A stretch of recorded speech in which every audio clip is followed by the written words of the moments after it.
Hi, everybody. Hi, Rachel. Welcome to Thursday. I wanted to say, first of all, we missed you last week, Rachel. And you're welcome. And I am doing some continuing medical education. I've chosen the lifestyle medicine course. And in it, one of the first things they say or kind of highlight is how important, and not just important, how integral to lifestyle medicine that the health coach is. And yes, and I mean, part of the team, a necessary, essential part of the team. And that, I mean, they highlight that there's training that is a national training. It's not just fly by night here or there. Oh, I'm a coach. No, there's training and testing and board certification. And so they really highlight the value. So we missed you last week, Rachel. I so appreciate you saying that and drawing an attention to helping people understand that there really is a huge difference of a board certified health and wellness coach as compared to just, anybody can kind of call themselves a coach if they're trying to help people and do helpful things. But there is a real distinction, and the field of health and well-being coaching is really trying to draw attention to these demarcations and say, hey, this is a field, this is a career that has certification and testing. Yeah. So I appreciate you saying that. Yeah. Right. Yeah. And importance and value, and part of a team that really holds not, prevention and reversal of disease as of utmost importance. And so, yeah. And it's integrative and cutting edge. And so I feel so proud to have you and our other health coach, Megan, as part of our team here at Oregon Weight and Wellness. So I'm proud. Thank you. Loud and proud. Yeah. I am too. I'm very proud of the work we're doing, and it is very cutting edge. It is very like shared medical visits, and the fact that you incorporate coaches into your medical practice. It's huge. This is not happening everywhere, not yet anyway. And also, I have to say that from the coach's perspective, being part of that team and the synergy and the growth and the change that we see happening with patients is so powerful. And I've got my lane, you've got your lane. We both push into our strengths and into our skill sets, and then because of it, the patient benefits from this program, this wraparound of care and services. Yeah. That's great. That's awesome. Yes. All right. And Rachel, I think you had something to share too, right? Yes.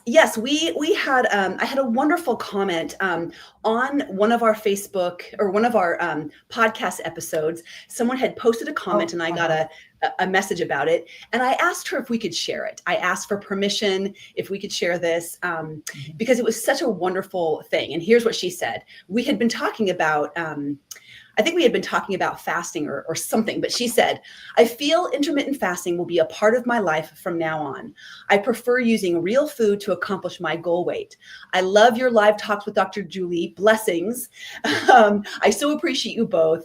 I did not do any self-care or self-love when I was raising my 4 kids. And as a result, my 100-pound overweight and unhealthy, I was not very good at the health and perspective of myself. This has been improving slowly ever since I started with the two of you 2 years ago.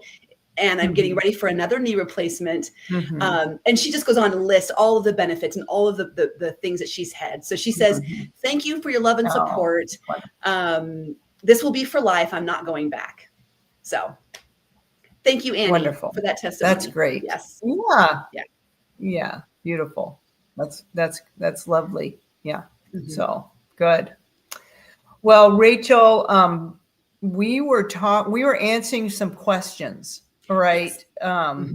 Before, yes. And so we wanted to pick up with another question. Would you like to introduce that question, please? Yeah, it had really been we've been talking about processed foods and ultra processed foods and understanding that. And so we Mm-hmm. thought we might do at least today's episode, and if not a couple more, really fleshing out to help our Mm-hmm. audience understand, what does this mean? What Mm-hmm. is a processed food? What is an ultra processed food? Are they Mm-hmm. all bad? And if they're not all bad, Mm-hmm. what's okay? Yeah, how can we tell the difference? Right, Yeah. right. Well, let's start with maybe talking about maybe what's not a processed food, right? So if I Mhm. think of, going out to my garden and ripping a piece of kale off the, and just started chomping on that as I'm taking my dog for a walk, which I often do. I didn't do anything to that. I didn't even wash the dirt off of that. Mhm. Yeah. So, right. Yeah, so that's So there's not no processed. processing there. My body that's not processed. Yeah. Mm-hmm. Mm-hmm. Mm-hmm. Sorry, I think we And have a then good to me, the delay here. next step would. Sorry. That's right. Yeah, we'll get through it. We'll get through it. And then the next step would be very minimally processed, Mm-hmm. right? And then that's like if I took that kale and I came in and I rinsed it and maybe I just cooked it just a little bit, that would be very minimally processed. It still looks like the original plant that was on, across the Mm-hmm. street when I picked Mm-hmm. it. It still looks like that. Mm-hmm. Yeah, I think we can minimally process foods. We can do a lot of things to foods from our garden or from the grocery store, the fresh produce and things that we buy that still make it a whole real food and very minimally processed. We can chop, we Mm-hmm. can blend, we can cook, we can steam, we can freeze. We can do a lot of things, and it changes the texture or the taste, or, it's the difference between eating steamed broccoli or raw broccoli. Mm-hmm. And both have value, right? We know Mm-hmm. that steaming broccoli brings a whole new value to what's Mm-hmm. available to us. Raw Mm-hmm. broccoli, also really good. So Mm-hmm. there's a lot of minimally processed, and I hate Mm-hmm. even to use the word processed with I those know. things, right? It makes people think it's bad. That's not Right. bad. No. Right. Yeah. It's something that's important. It is something you're doing to the food, Mm-hmm. so it's just a process, cleaning or steaming, whatever. Mm-hmm. But it's still that whole real food. Yeah. Yes. Yeah. Yes. And you Mm-hmm. haven't changed it into something it was never meant to be. Right. That's a Exactly. way to think of it. Yes. And I love what you said, Rachel. Sometimes you're making it, maybe one way of thinking of making it a little safer for you. Mm-hmm. And another way of thinking about it is then, so there's that part, maybe by rinsing and washing and cooking, but then enhancing the nutrition, the availability of the nutrients to you. Mm-hmm. So processing can be a very good thing in keeping it safer. For example, for me, when I eat beans, I have to rinse and rinse and rinse Mm-hmm. the beans, and then also pressure cook them, Mm-hmm. and then probably rinse them one more time because Mm-hmm. I'm sensitive to, obviously I can't just put a bean, I can't swallow a bean. It does nothing for me. I have to get the nutrients out of it. Mm-hmm. And so the process is getting the nutrients out and available in a way that I can absorb and assimilate them into my body. Right. Right. Mm-hmm. Exactly. And so, and some people are more sensitive and some people are less sensitive. So, Mm-hmm. the rinsing of beans, even if it's canned beans, I recommend rinsing and getting all of that off of there because it can promote gas and bloating. Some people, it doesn't bother them at all. Others are sensitive to it. It doesn't mean you can't eat the bean. You just got to rinse it. And then, Right. so these little things we do to just make it a little bit safer, a little bit more comfortable, Mm-hmm. or bioavailable to us. Mm-hmm. Mm-hmm. Yeah. Yeah. So good. And that's minimally processed. And hopefully that's pretty much most of it. And then there's, cooking, which is putting foods together. Yeah. Right. And so that cooking is obviously a process, or baking or roasting, but it still looks like you can look at it and say, oh, there's the tomato, and I see the cucumber, and here's the chickpea, whatever it is, you can kind of see. Yeah. Mm-hmm. What it is. Yeah. I think, some things fall under minimally processed, and sometimes you'll hear 4 categories of processing, sometimes 3. Mm-hmm. We're just kind of referring to 3. Some things that would be considered minimally processed would also be like olive oil. They had to extract the oil. The oil does not look like an olive anymore. It does not resemble its original food. Yeah. That's true. Yeah. And it becomes an ingredient. We don't drink olive oil typically, but we put it in things as part of the way we cook, and to enhance flavors, to add healthy fats. So that's also kind of considered a minimally processed food. Yes. And in doing that, I think it's important to recognize that in processing an olive into olive oil, we have concentrated the calories. It would take a lot of olives to eat to get the amount of calories in 1 tablespoon of olive oil. So that's what we do have to be aware. Peanut butter, we concentrate it. We can eat it way faster. Think of even guacamole. When you make guacamole, I can fly through 2 avocados worth of guacamole, but there's no way I'm going to eat 2 avocados. Right. So in a little bit of that minimally processing, we do have to recognize that while it's still a healthy food, we have changed it in a way that makes it easier to eat, easier to overeat, and higher caloric concentration. So it's a mindfulness there. Right. Yeah. No, that's great. That's so important to think about those things. Yes. And I like, so it's just so easy to overeat energy when it tastes really good. Yes. Yeah. And and that's what the ultra processed food industry really knows how to do. Yeah. And so I think that is a good distinction. And then even within the oils, it might be the kind of process that is used. Yeah. So there's a difference between an oil, that's been pressed out of a fruit, for example, and then stays stable, it's less likely to degrade, versus an oil that had to be extracted with really high heat. I'm raising my hand because of the high heat.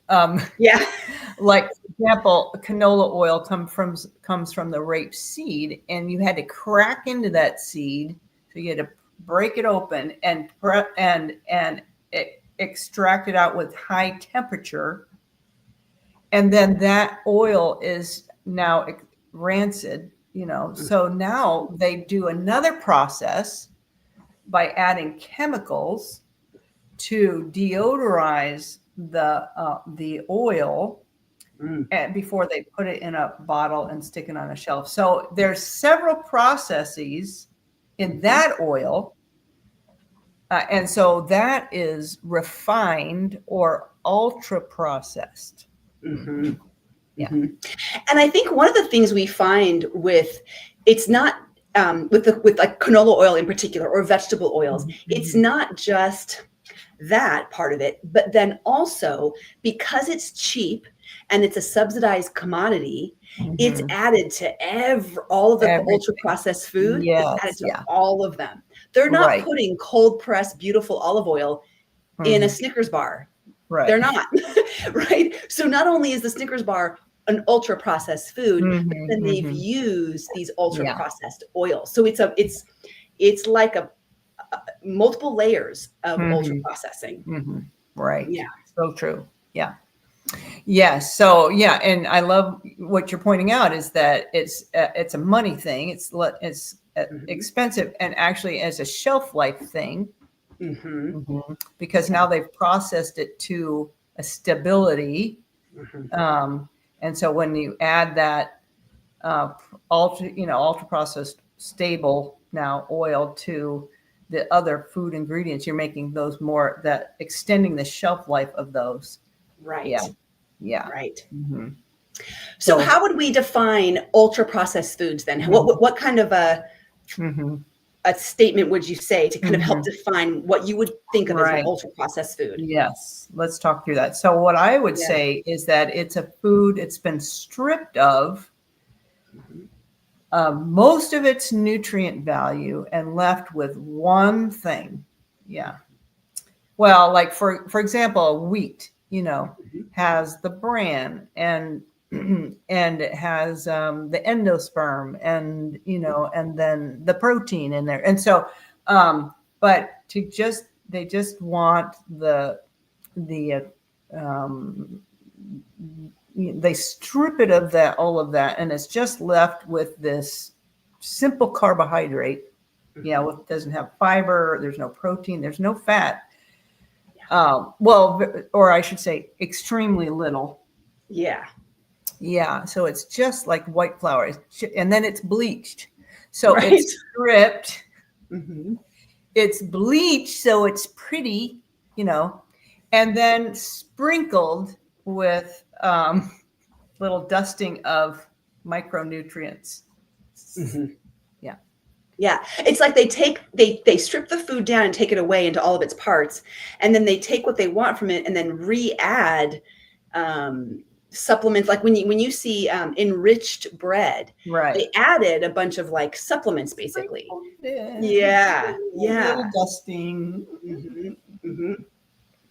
And so another way I like to think about ultra processed, if you're looking at a package and you're not sure, we've talked about this before, like how many ingredients are there? Can you pronounce them? Now I will tell you, a piece of Dave's Killer bread, which is processed. Yes, it's one of the healthier breads you can buy, but the ingredient list is this long. And I looked at it the other day. It's because there's like 15 different seeds in the ingredients. Right. Yes. It's organic sunflower, organic flax, so I'm thinking I can read those and I know what they all are and I can see it in the bread. Yeah. So it's not just how long the ingredient list is, but can you pronounce these things? Do you have them in your pantry? Right. I love that. Yeah, that's a really, because you couldn't make this at home, which means it had to be processed. It had to, you couldn't buy it at a store. You couldn't go to a baker's store and do it. If there are ingredients in there that you don't have, it means that it's a chemical or a man-made engineered thing that they put into it. That's processed. That's ultra processed. That's ultra processed. That's very good. Yes. And it's always going to have salt, sugar, and fat in it, which really go to, bypass our normal hunger and satiety pathways. And it goes ding, ding, ding in our nucleus accumbens. And nucleus accumbens, and just overstimulates dopamine. Yes. And you can never get enough. And it's because the scientists have figured out in all of their experimentation what degree and level and balance of the salt, oil, and sugar that they need to do to make us blitz our minds. Right. Yeah. An apple does not have that level of salt, oil, and salt, fat, and sugar exactly in those combinations. Yeah. It's not an addictive combination of those things. Right. Yeah. But they figured out that you dial it up on this one, you dial it up on this, know, and that certain degree blitzes our taste buds out, blitzes our brain out. It's not natural or normal, but the brain goes, whoa, this is amazing. Do that again. Wow. And why eat an apple? An apple is so gross because now we can't compete. Right. It's right. Yeah. Right. Yeah. So true. And there's several books, I think, that really help kind of understand the history behind this and the process that at least America has gone through as far as the changes in food.